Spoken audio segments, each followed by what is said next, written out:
Assalamualaikum warahmatullahi wabarakatuh. Di sini saya Nuni Safitri akan mempresentasikan perdagangan internasional.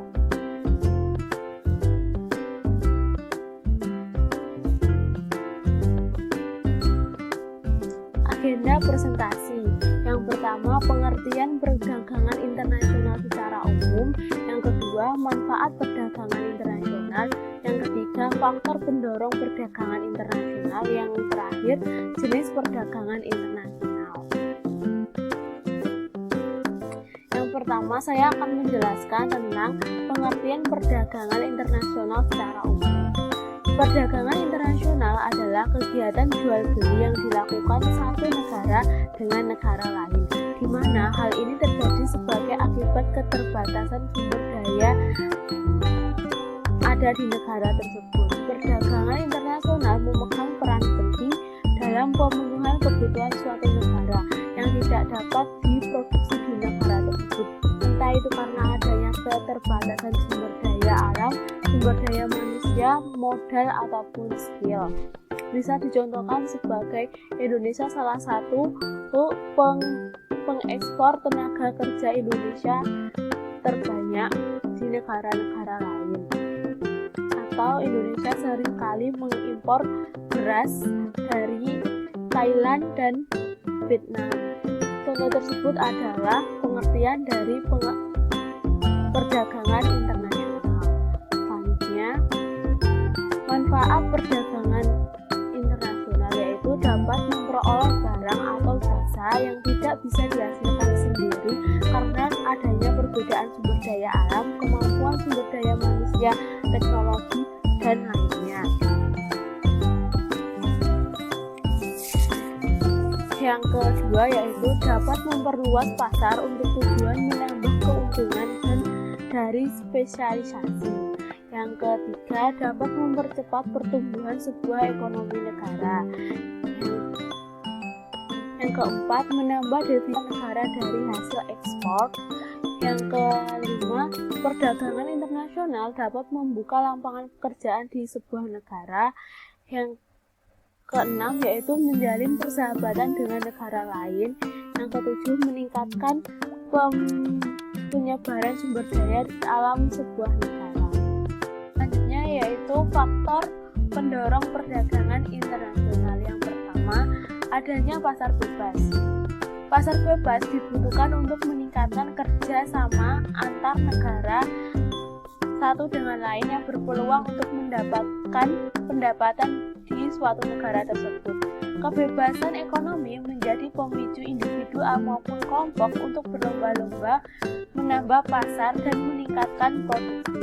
Yang kedua yaitu adanya perbedaan kondisi geografis. Contohnya, dahulu rempah-rempah hanya bisa didapatkan di negara yang tropis seperti Indonesia. Indonesia dahulunya juga negara terbesar pengekspor rempah-rempah pada saat itu. Setiap negara tidak dapat memenuhi semua sumber daya yang dibutuhkan sehingga perlu melakukan pertukaran dengan negara lain, seperti negara-negara barat yang sangat membutuhkan rempah-rempah. Yang ketiga yaitu peningkatan perkembangan teknologi informasi. Saat ini untuk melakukan interaksi dengan sama lain tidak harus bertatap muka karena adanya teknologi internet. Kita bisa menghubungi orang dengan jarak jauh. Perkembangan digitalisasi dan peralatan komunikasi memicu setiap negara untuk meningkatkan produksinya untuk dipasarkan ke negara lain. Yang keempat yaitu adanya perbedaan teknologi.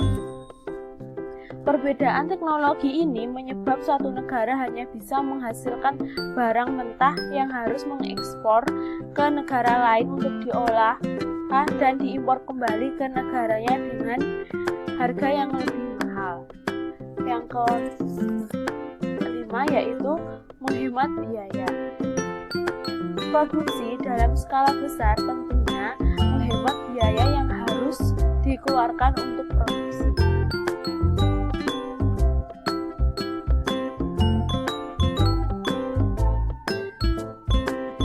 terakhir yaitu jenis perdagangan internasional. Yang pertama yaitu impor. Bentuk perdagangan internasional yang paling sering dilakukan ada dua cara, yaitu melakukan ekspor melalui ketentuan yang berlaku dan ekspor tanpa L atau C. Barang boleh dikirim melalui izin Departemen Perdagangan. Yang kedua yaitu barter. Saat ini barter atau pertukaran perdagangan barang masih sering dilakukan dalam perdagangan internasional. Jenisnya meliputi direct barter, switch barter, contour purchase, dan back barter. Selanjutnya yaitu konsinyasi adalah penjualan dengan pengiriman barang ke luar tertentu di luar negeri. Penjualan dapat dilakukan melalui pasar atau bursa dagang dengan cara lelang. Yang keempat yaitu perdagangan yang timbul dari dua negara untuk memudahkan produksinya saling melakukan interaksi yang disebut dengan border crossing.